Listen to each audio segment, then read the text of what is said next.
Si je comprends bien, vous corrigerez si je me trompe. Le journaliste ne sait pas tout, il ne sait rien d'ailleurs. Voilà pourquoi il pose des questions. À terme, toutes ces entités communiquent. Complètement. Les 6 Smart Home, Smart Business, Smart Site, donc Smart Site, Smart Building, Smart City, Smart Government. Tous communiquent en fin de journée. Oui, en fait, si je peux me permettre, nous avons décrit là, en fait, le monde réel. Comment ça se passe, nous vivons.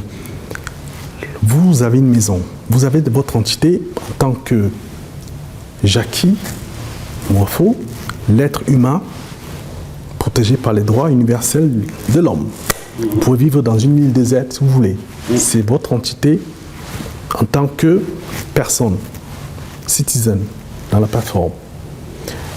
Ensuite, vous avez un premier espace de vie, le Smart Home.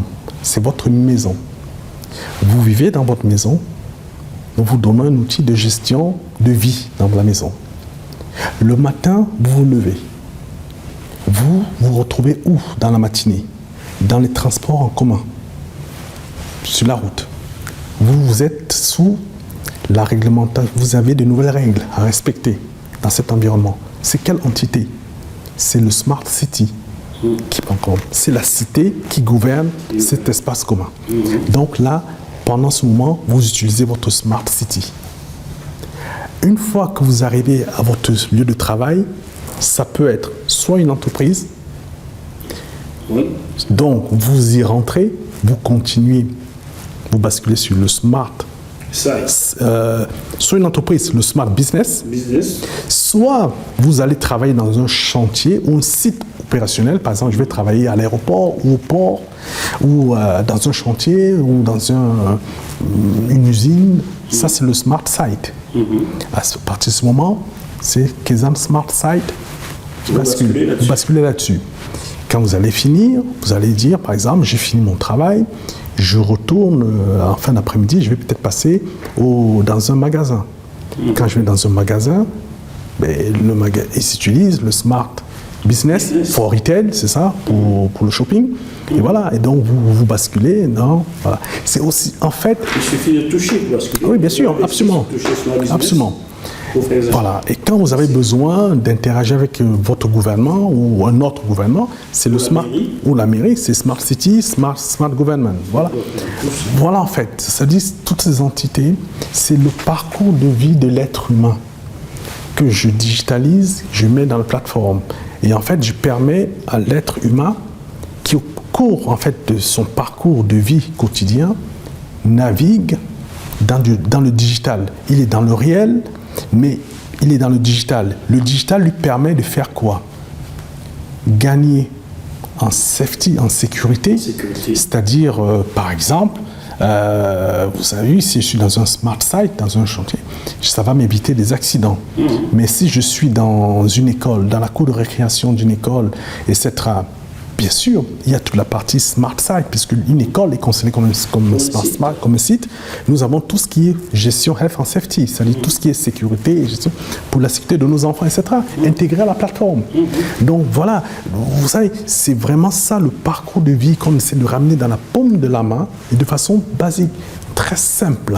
Mais pourquoi? Parce que nous pouvons, grâce à cela, vous faire gagner en efficacité, c'est-à-dire saving time, gagner du temps. Donc, l'être, en fait, a besoin, nous passons beaucoup de temps à dormir. C'est l'être humain, il faut le savoir. Passer une trentaine d'années de sa vie, c'est dormir. C'est ce qui paraît dramatique, vous vous rendez compte? On vient passer le tiers de notre vie sur Terre à dormir. Et qu'est-ce qu'on fait des 2 autres tiers? C'est quand on retire le moment de repos, de relaxation, de détente, ou voilà, ou je sais pas.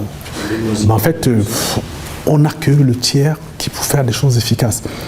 Donc, il est important pour que l'humanité accélère son progrès. Il faut que les hommes, mais c'est pas au niveau individuel, mais je suis en train de parler au niveau collectif. C'est quoi nous nous adressons à 7 à 8 milliards d'habitants. Oui, Kezan s'adresse à 8 milliards, 7 milliards de personnes. Lorsque cette masse critique, utilisant une telle application, nous accélérons en fait les transformations de l'humanité parce que nous vous faisons gagner du temps. Donc en fait, l'être humain devient plus efficace dans le temps qui lui est alloué pour réaliser ses projets, pour réaliser ce qu'il doit faire. Et la troisième chose, c'est donc saving money, donc gagner plus d'argent, faire plus d'économies et gagner de l'argent. Donc nous visons la prospérité de l'être humain. Où qu'il soit dans le monde entier. Où qu'il soit. Kezan, accélérateur de progrès, et le progrès passe aussi, et même d'abord par la sécurité. Nous sommes tous parents. La première hantise d'un parent, c'est est-ce que mon enfant va bien? Est-ce que mon enfant est bien arrivé à l'école? Est-ce que mon enfant est bien rentré à la maison? Est-ce que mon enfant n'a pas eu un accident en cours de route? Et Kezan va contribuer à partir de ce que vous avez créé au départ un navigateur, à éviter les accidents aux enfants, à éviter. Dites-nous ça aux parents parce que là... Oui, en fait, c'est là où la boucle va être bouclée, en fait. Oui, on revient aux sources. Oui, on revient aux sources. Absolument. Navigateur. À l'ADN, en fait, mon ADN, c'est-à-dire dans la plateforme, tous les objets, je vous parle des entités, des personnes, des assets, des objets, tout ce qui rentre dans Kezan Plateforme, par défaut, nous avons intégré dans ces objets le pouvoir d'éviter automatiquement les accidents, les collisions. L'anticollision. Absolument, l'anticollision. C'est intégré dans l'ADN de la plateforme. Notre objet, en fait, objectif de Kezan, nous visons 7 milliards d'habitants, de personnes, et 50 milliards d'objets connectés. Parce qu'on parle d'Internet des objets connectés. Aujourd'hui, on parle de 50 milliards d'objets connectés. Ça part de votre voiture, votre télé, tous les objets qui sont connectés, la montre, les smartwatches, etc. Voilà. Donc, 50 milliards d'objets connectés, 7 milliards d'habitants, d'accord? Lorsque nous allons atteindre, et c'est l'objectif qu'on s'est donné, dès que nous atteignons à peu près, j'espère d'ici courant 2020, 2021, vous voulez dire? Oui, 2021, une centaine de millions d'abonnés, de membres, en fait, voilà, de Kezan, une centaine à 100 millions de membres, nous basculons, en fait, nous intégrons à tout le monde, nous lançons l'anticollision universelle à tout le monde. Gratuite? Bien sûr, c'est ma contribution à l'humanité. C'est ce que je fais depuis le départ. Je fournirai cette anticollision gratuite à tout le monde. Alors, ça veut dire quoi? Peut-on imaginer qu'en ce moment-là, Kezan sera automatiquement incorporé dans les smartphones qu'on va acheter en boutique? Parce que c'est gratuit universellement. Oui, bien sûr. En fait, c'est une application gratuite, de façon globale, sur toute la planète. Et en fait, qu'est-ce qui me guide à faire cela? Le but, c'est de résoudre les problèmes complexes. Voici un exemple de problème complexe de toute l'humanité. C'est les accidents, les collisions, sur tous les 5 continents. Les morts, combien de morts sur les routes, les accidents, les gens qui se font écraser. Donc, nous allons permettre, de façon globale, en fait, à 7 milliards d'habitants et à tous les véhicules sur la planète, il faut imaginer le nombre d'objets, justement, à s'éviter, à réduire les accidents. C'est l'enjeu. Ce qui nous ramène à cet écolier, cet enfant dont les parents sont anxieux. Est-ce que mon enfant est bien rentré à la maison? Est-ce qu'il est bien arrivé à l'école? Est-ce qu'il n'a pas eu un accident? Expliquez-nous comment cela va se matérialiser, l'anticollision entre l'enfant qui va à l'école et la voiture qui ne va pas l'écraser. Bien sûr, absolument. Vous voyez, vous avez le smart, je ne peux pas parler de terre à terre puisque c'est breveté, c'est une patente, donc c'est une plateforme qui est complètement brevetée, donc je n'ai pas de problème à en parler. Vous avez l'entité citoyenne dont je parlais, le smart, la personne qui est abonnée. Elle détient, en fait, vous devenez smart du simple fait d'avoir soit un smartphone sur vous ou un smartwatch ou ce qu'on appelle un wearable en anglais, c'est-à-dire n'importe quel objet connecté que vous avez sur vous vous permet d'être intégré dans la plateforme. Immédiatement, nous arrivons en temps réel sur notre cloud aujourd'hui à vous localiser en temps réel ainsi que les véhicules qui sont autour de vous, ok, et les risques de collision, l'anti-collision est en route en permanence dans votre smartphone embarqué, sur le cloud et dans le véhicule qui vous environne. Donc voilà, grâce à cela, nous estimons votre risque de collision. Si le risque de collision devient important, on vous envoie une alerte déjà. Attention. Et quand le risque devient critique, notamment, bien sûr, pour un enfant, on ne va pas lui dire, on ne va pas arrêter l'enfant, on le sait. On lui donne juste l'alerte, qui est notamment, on peut le dire, de s'écarter du danger. Le cas typique, c'est quoi? Je vous donne un exemple. Un enfant circule et à bicyclette. Donc, il écoute de la musique. Prenez un cas de figure, le cas typique, où des enfants se font souvent écraser bêtement. Ils ont le casque, ils écoutent de la musique. Et il marche. Il y a un feu, il ne se rend pas compte, il traverse parce qu'il est avec sa musique et une voiture passe. Voilà. Ça, c'est le cas typique. Qu'est-ce qui se passe? L'enfant étant équipé de Kézanne, lorsqu'il avance vers la route, la musique se coupe automatiquement. Et il obtient le message skip crash, qui veut dire évite, c'est en anglais, la version anglaise. Évite le danger, skip crash. Voilà le message qui est donné, tout de suite. L'enfant, en fait, c'est le message, c'est pour dire attention. Donc là, hop, il fait attention, et tout de suite, il évite le véhicule. On lui donne cette alerte. Mais ce qui est intéressant, c'est que la voiture a reçu, bien avant l'enfant, le même message. Et ce qui est intéressant, c'est que le conducteur de la voiture a vu l'enfant. Puisqu'on lui a assimilé avant. Oui, non, je ne dis pas voir de ses yeux. Comment ça? Le conducteur de la voiture, si, imaginons, voilà la route, l'enfant venait peut-être d'une ruelle, peut-être marchait. La voiture a eu connaissance de l'enfant quand il arrivait déjà à quelques mètres de cette rue. Sans voir dans son champ, sur son smartphone. Sur un smartphone qui est posé. Absolument. On ne demande pas au véhicule de s'équiper de quoi que ce soit sur son smartphone. Il a déjà vu repérer l'enfant. Et on lui donne même les indications sur le type, la nature du danger. Est-ce une voiture qui arrive?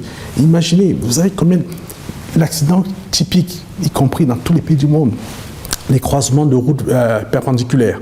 Une voiture arrive ainsi, ou une moto, ça peut être des motos qui arrivent dans les deux sens, comme ça, et qui ont une collision.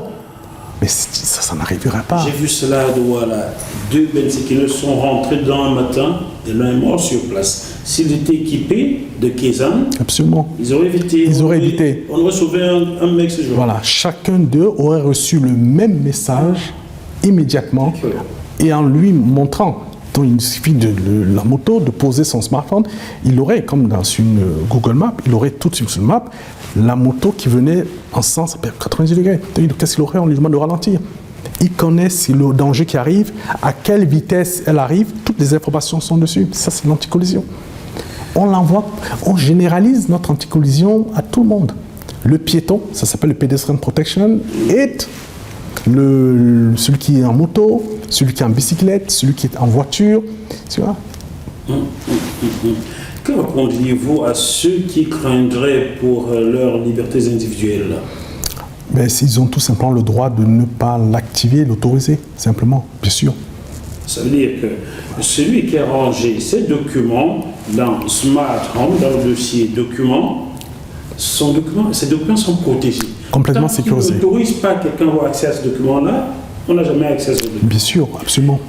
Doit-on, il nécessite peut-être, et même je ne crois pas peut-être, il nécessite de préciser que ce n'est pas parce que vous êtes sur Kezan que quelqu'un peut s'introduire chez vous depuis la plateforme. Non.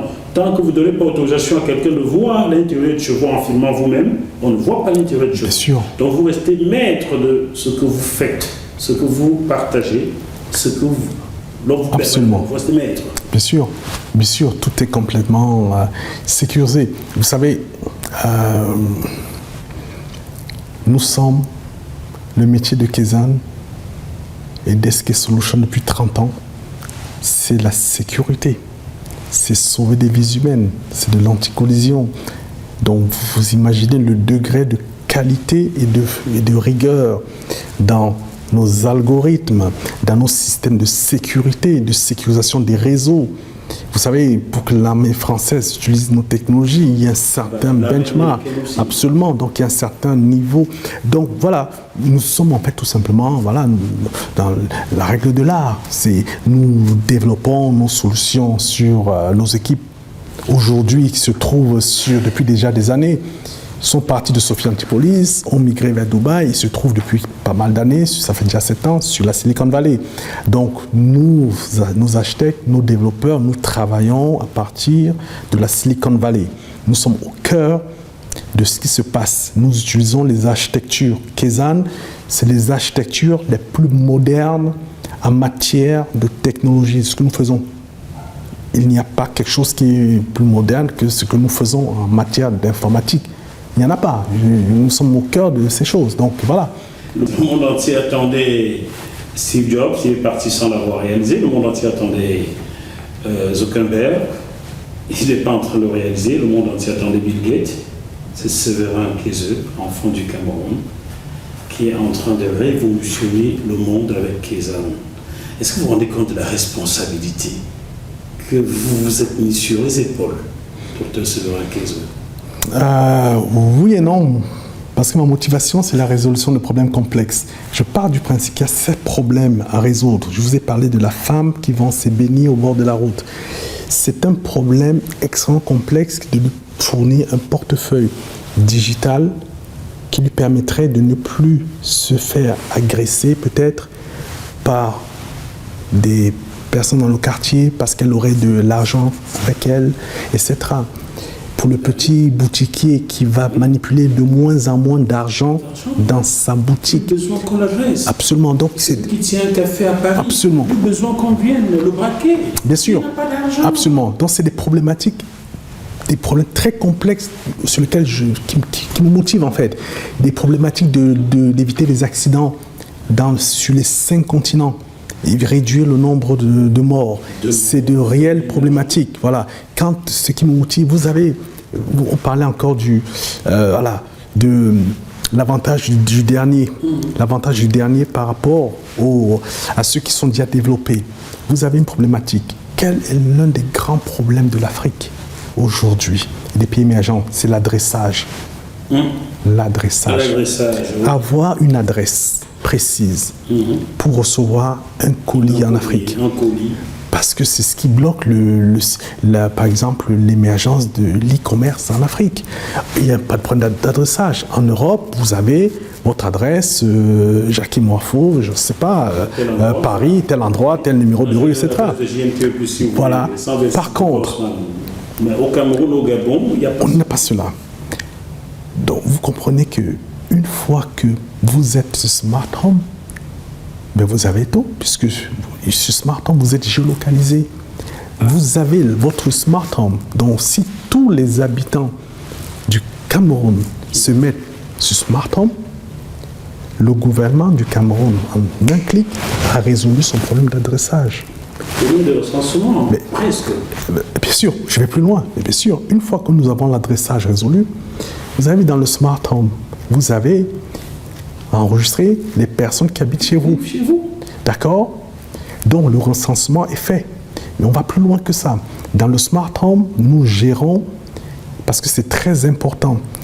Alors, c'est un point fondamental, c'est la généalogie.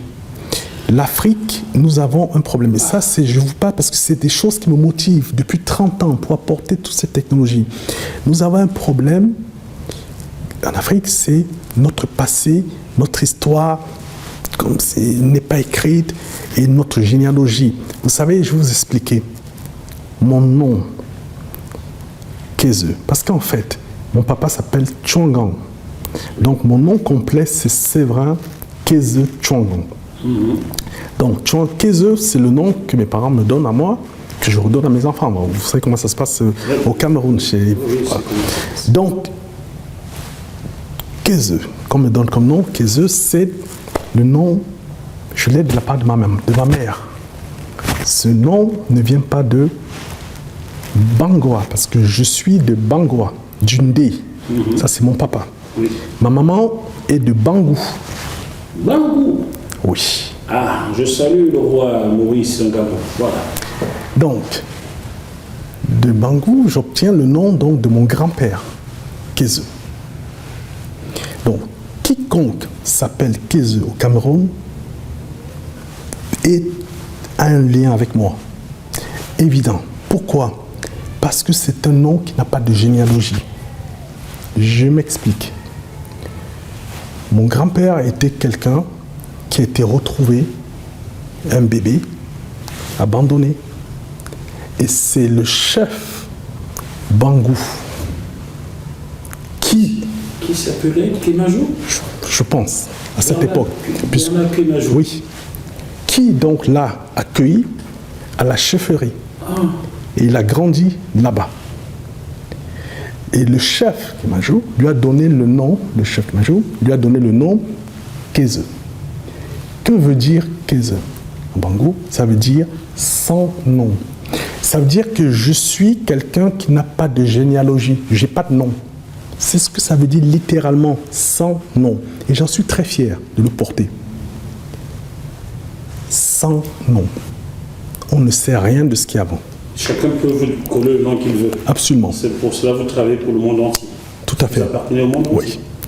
Et c'est pourquoi, quand ma maman veut et je me dis un mot gentil depuis que je suis tout petit, mais je ne comprenais pas pourquoi, elle m'appelait Kémajou. Et je me dis, mais c'est quoi ce nom, d'où ça? Et je l'ai compris plus tard en lisant l'histoire, etc. Qui veut dire le fils de Kémajou. En fait, parce que ce nom a été donné par lui, à mon grand-père, pour que je puisse. Le roi des Bangou. Absolument. Donc, je reviens à la généalogie. Vous comprenez qu'à titre personnel, c'est quelque chose qui me concerne. L'Afrique a besoin d'enregistrer de génération en génération sa généalogie. Dans Kezan, nous avons ce module fait partie du Smart Home. Non seulement vous avez les personnes qui habitent, vous avez les actes de naissance, comme on l'a dit, etc. Mais vous avez aussi les modules, notamment pour les anniversaires, etc. Bon, ça c'est évident. Vous avez pour les réunions de famille, c'est intégré. Nous pensons des modules pour des tontines, par exemple. Vous parlez des Camerounais qui aiment faire des tontines, intégrés pour que les smart homes communiquent entre elles pour se mettre en tontine. Ça c'est une chose. Mais le plus important derrière, c'est tout ce qui est déclaration de naissance. Donc, à chaque naissance, il y a un process dans le Smart Home pour déclarer des naissances et intégrer de nouveaux membres comme dans ta généalogie. Et en cas de décès aussi, il y a tout un process au niveau des décès. Voilà, dans la plateforme. Ça veut dire que quand on la projette dans les 100, 200 prochaines années, l'idée en fait de la plateforme Kezan, c'est de fournir, y compris au gouvernement, en temps réel, ils seront capables de se dire à une exactitude près en fonction du nombre d'abonnés. Voilà la tendance. Combien de naissances se passent en temps réel, au jour le jour, dans le pays? Aujourd'hui, y a-t-il peut-être 100 000 naissances? Qui le sait? 200 000? Combien de décès aujourd'hui? Dans un pays comme le Cameroun, le Gabon... Ces informations ne sont pas connues, non, on ne sait pas, bien sûr. Donc, on va au-delà du recensement. Non seulement on résout un problème d'adressage, on résout un problème de recensement, mais on résout un problème de dynamique des populations. Docteur Séverin Kézeux, lorsqu'on vous dit que vous êtes un savant, vous dites que vous êtes un homme normal, nous avons écouté ce que vos amis d'enfance, qui sont toujours vos amis aujourd'hui, ce qui montre le caractère fidèle de vos relations, pensent de vous. Je m'appelle Maurice Foxing et je dirige une entreprise qui est spécialisée dans l'intelligence marketing, ou plus couramment, ou plus exactement, les études de marché. Et voilà, le nom de la société, c'est Liaison Marketing. Voilà, je l'ai créée en 2004, après des années de boulot dans différentes multinationales. J'ai connu Séverin dans les années 90. C'est-à-dire que ça fait déjà quasiment 30 ans. Ouais, effectivement. Et une des premières choses que j'ai, quand on s'est connus, une des premières choses que j'ai remarqué par rapport à l'homme Séverin, c'était quelqu'un de très droit. Quelqu'un de très droit et très intelligent, droit et concret. C'est-à-dire que ce n'était pas le gars qui allait faire des choses dehors, faire tu vois, on était jeunes encore, hein, en plus. On était très jeunes. Et pourtant, tu sentais déjà que c'est quelqu'un qui voulait aller loin. C'est-à-dire que je l'ai trouvé à la fac. Hein, c'était vraiment, je faisais licence d'informatique. Lui, il était à l'école supérieure d'ingénierie. On s'est croisés, on s'est échangé et j'ai vu son sérieux. Je me suis dit, waouh, c'est pour un Camerounais, c'est rare, quoi. C'est-à-dire que c'est la première impression que j'ai eue. Il est trop humble, effectivement. D'accord? Et ça, c'est depuis l'école. En fait, ses découvertes, pour lui, c'est comme si c'était naturel. Oui, ses inventions, vous voulez dire. Hein? Voilà, exactement. Ses inventions, pour lui, comme si c'était naturel. Donc, parler de ses inventions, raconter une histoire sur ses inventions, c'est comme s'asseoir et prendre un café, quoi. C'est naturel. Il n'a pas l'impression qu'il vient d'inventer quelque chose qui pourrait révolutionner le monde entier. Voilà, pour lui, c'est naturel. Et c'est ça depuis véritablement le lycée. Parce que je me rappelle une fois, on avait fait, c'était en classe de seconde, on a fait un devoir de mathématiques, d'accord? On était dans 2 secondes séparées, mais on avait le même professeur de maths, d'accord? Donc, le devoir de mathématiques, le professeur a fait une épreuve, c'était la même épreuve. Dans ma classe, j'ai eu la première note, c'était 17 sur 20. Et lui, dans sa classe, il avait eu la première note, mais je ne savais pas c'était quoi la note. Et donc, après, on était en train de discuter, et je lui ai demandé, mais au fait, le devoir, le dernier devoir de maths, est-ce que le professeur vous a rendu les feuilles? Il a dit oui. Il dit, mais tu as eu combien? Il dit, mais 20 sur 20. J'ai rencontré quelqu'un d'extrêmement cultivé, quelqu'un qui également réfléchissait un peu à l'antipode de ce qu'on voulait. On voulait refaire le monde. À titre d'exemple, par exemple, avec Séverin, lui, Séverin, à l'époque, on l'a peut-être dit des fois, là, mais c'était un peu comme, pour nous, c'était le communiste du groupe. Non, c'était que celui qui voulait que les choses n'étaient pas bien réparties. Il fallait que ce soit assez bien reparti, les richesses pour tout le monde, et que le système capitaliste, tel qu'on lançait, tel qu'on le voyait, c'était un système qui rendait les plus pauvres beaucoup plus pauvres et que la richesse n'était pas. Et c'était vraiment... Les camps étaient très, très, très bien. Je vois, c'est quelqu'un pour qui rien n'est impossible. C'est-à-dire que c'est vraiment quelqu'un qui est persévérant, qui est ambitieux. Hein, parce que à chaque fois qu'il veut faire quelque chose, il met les moyens pour le faire. Et il est aussi très généreux parce qu'il accueille toujours. C'est-à-dire qu'il est accueillant, il est ouvert. Lorsqu'on a repris contact et que plus tard, il m'a parlé de Kizan, là, j'ai retrouvé quelque part Séverin que je connaissais toujours. En fait, c'était ce défi de dire on a des chances d'avoir un groupe parmi tous ses amis, d'avoir des gens exceptionnels et si on pouvait avoir la chance de faire quelque chose ensemble. Parce que la plupart d'entre nous, oui, individuellement, les gens ont fait leur chemin. Individuellement, les gens ont réalisé des choses. Mais avec cette idée qu'il a portée autour de Kizan, ça permettait de sortir, d'aller beaucoup plus loin, beaucoup plus haut, et il offrait une opportunité inestimable à l'ensemble du groupe. Et ça, de sa part, d'emblée, lorsqu'il a parlé, il y a des rêves qu'on fait des fois, mais on n'a pas les moyens de les réaliser. Il y a des rêves qu'on fait, on dit, si on pouvait travailler, si on pouvait dire, on est un groupe de jeunes, même si on est à l'extérieur de notre pays, si on pouvait faire quelque chose qui laisse une marque.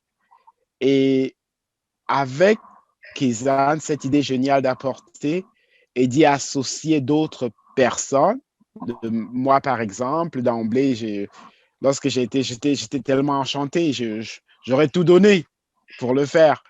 Et oui, parce que être là avec lui, être là et contribuer à porter cette idée pour que cette génération que nous sommes, parce que quelque part, je la considère un peu comme une génération qui était un peu sacrifiée par notre patrie parce qu'on ne nous a pas laissé la possibilité de nous exprimer à la hauteur de notre talent pour le développement de ce pays-là, mais avoir cette opportunité comme génération de laisser une marque qui restera gravée dans l'histoire, c'était une opportunité inouïe. Et là, je reconnais encore quelque part mon Séverin qui était beaucoup plus dans l'optique no one left behind, comme disent les anglo-saxons, que oui, tout seul on peut aller très haut, mais ensemble on peut aller encore beaucoup plus loin. Et ça, ça m'a profondément marqué. Merci. Amis depuis notre enfance, camarades du collège et même de l'université, depuis au moins les premières années, j'ai toujours été séduit par ton intelligence extraordinaire, ton engagement avec sérieux au travail et la conclusion du journaliste professionnel que je suis devenu entre-temps, déjà 30 ans à la télévision camerounaise, et que ton aide et ton paraître sont aujourd'hui mérités. Un constat objectif qui dévoile une préoccupation tout aussi objective. D'où cette question, ta simplicité, ton humilité, ta discrétion en Asie, en Europe, en Afrique, en Amérique, ne t'empêche-t-elle pas trop de passer devant les projecteurs de l'actualité? Que penses-tu au-delà d'une biographie, d'une série télé et même d'un long métrage sur ton parcours et tes esprits? Retour sur ce plateau. Alors, Séverin Quezeux, l'un de vos amis d'enfance s'appelle Lazare Etoundi, donc c'est lui qui a fait la chute. Et Lazare Etoundi chute en vous posant cette question, si je vais la reprendre. Vos êtres et paraîtres formidables aujourd'hui sont amplement mérités, justifiés. Seulement votre extrême humilité et votre remarquable discrétion vous maintiennent un peu trop à l'ombre des projecteurs. C'est ce qu'il a dit, hein, de l'actualité. Une série télé, au-delà d'une biographie, une série télé et même un long métrage sur votre parcours et vos inventions, n'est-il pas temps d'y penser? Grosso modo, c'est un peu ça. Vous refusez à succès ou quoi? Vous refusez qu'on parle de vous? Non, c'est pas le plus important, non. Déjà, bon, je ramène. Lazare, c'est un OEC, il me connaît très très bien. Lazare, oui, c'est l'une des rares, oui, ça fait partie des rares personnes sur cette planète qui peut dire qu'il me connaît. Mais quand il me connaît, nous sommes comme des frères, mais personne ne le sait. Lazare Etoundi, c'est... nous sommes, quand je dis que c'est mon frère, il le sait. Et ce n'est pas mon frère africain ou mon frère camerounais, non. En fait, nous avons grandi ensemble. Et je suis quelqu'un de discret, il est quelqu'un de discret aussi. Donc, Lazare, en fait, quand nous sommes affectés en Goumou, je suis en 6e, je passe en 6e. Donc, j'arrive en Goumou, où je fais 6e, 5e, 4e, pendant 3 ans. Je vis littéralement pendant 3 ans avec Lazare, quasiment jour et nuit. Je veux dire, tous les jours, je suis avec Lazare. C'est mon meilleur ami. Je suis son meilleur ami. Nous faisons tout ensemble. Nous sommes sur le même banc en classe. Nous étudions ensemble.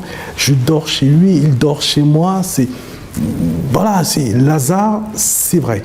C'est l'une des personnes, je peux dire, je le connais très bien et il me connaît très bien. Nos familles sont...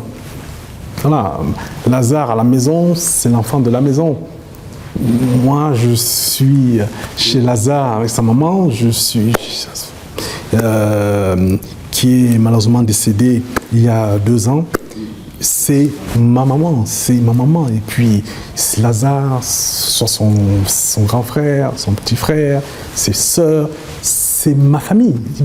Voilà, c'est pas, quand je dis ma famille, c'est pas vraiment un mot, parce qu'on a vraiment vécu comme ça. Voilà. Donc Lazare peut parler de moi, oui, effectivement.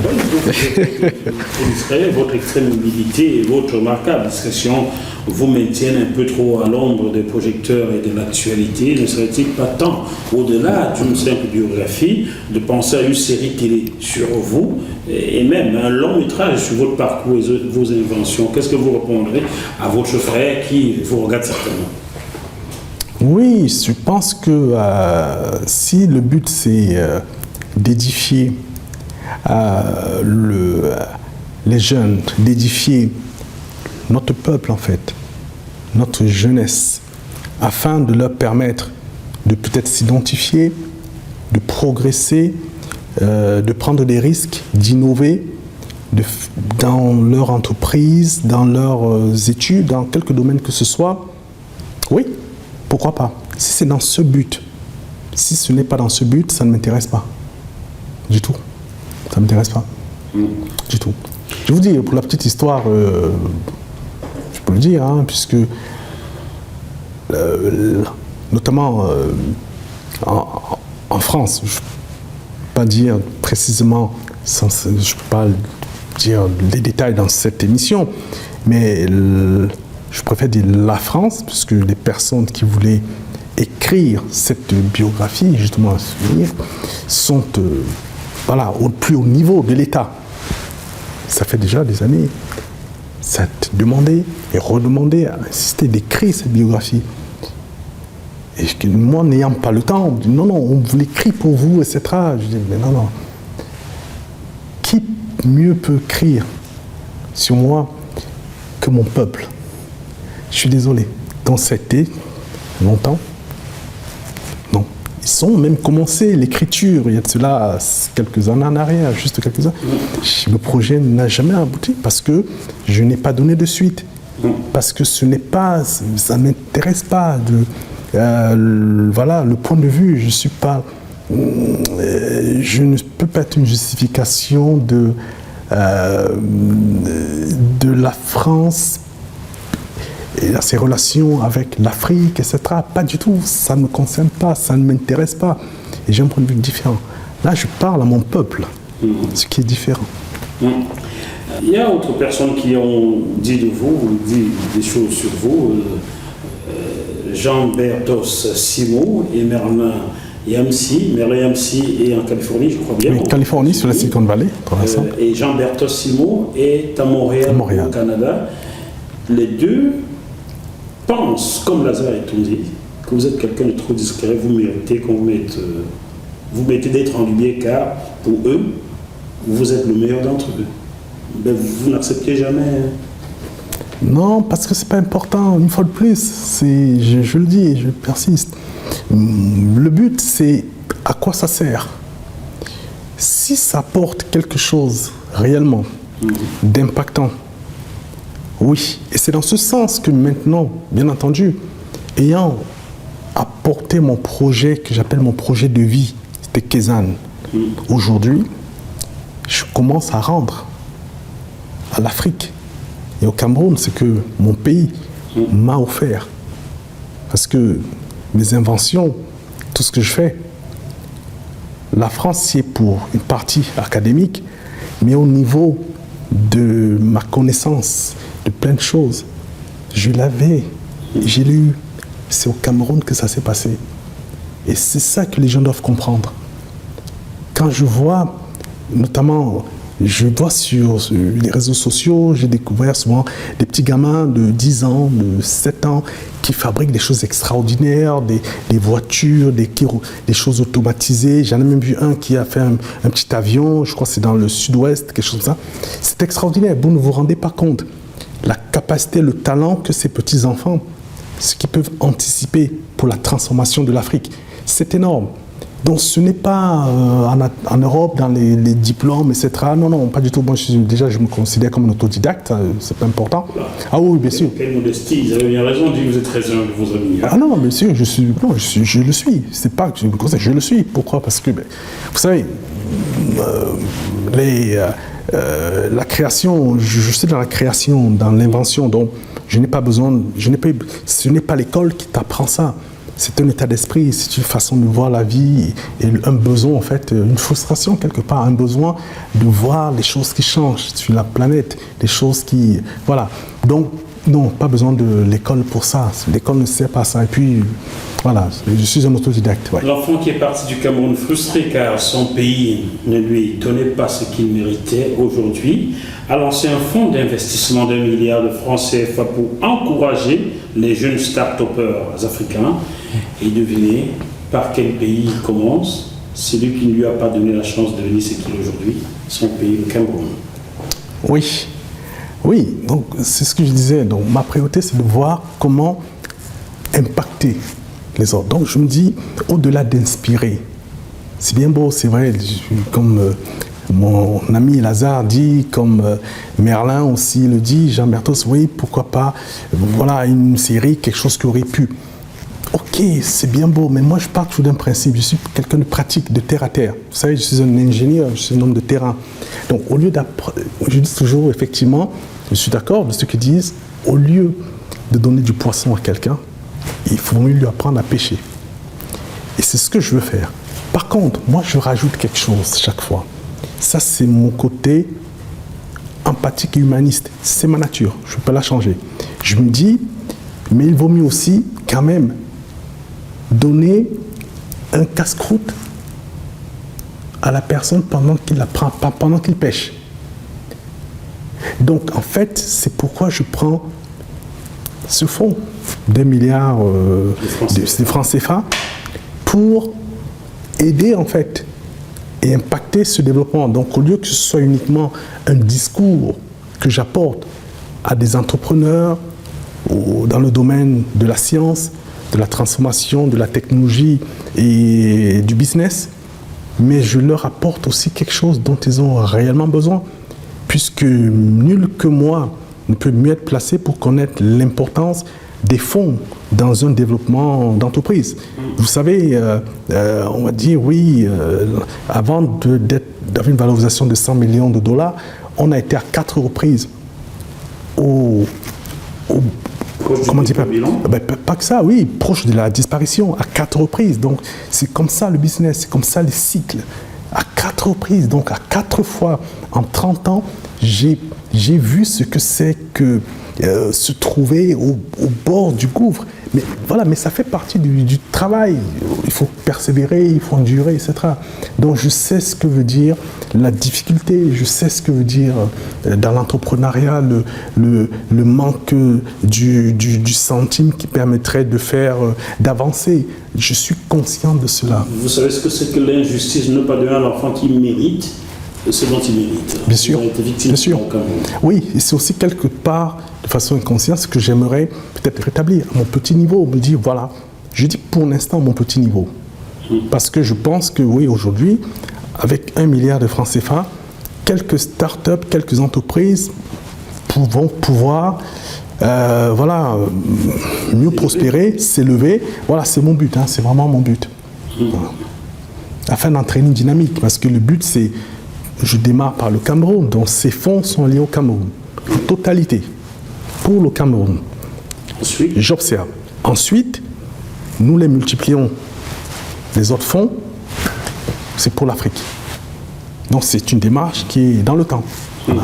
Nous consacrons ces fonds, c'est pour un an en fait, il faut les consommer, il faut qu'il y ait des projets qui vont les prendre durant l'année de maintenant, puisqu'on a déjà commencé, il y a déjà quelques projets qui sont là, je le lance, je l'officialise aujourd'hui, mais il y a déjà à peu près 5-6 projets qui fonctionnent au Cameroun. Tout à fait. Vous avez évoqué les réseaux sociaux, et tout récemment j'ai regardé l'un des vôtres, Facebook pour ne pas se citer. Vous écriviez ceci: Emmanuel Macron réalise les enjeux stratégiques de ma technologie, l'intelligence artificielle, Big Data, pour l'évitement des collisions et accidents, donc sauver les vies humaines. Vous êtes sur JMTV+.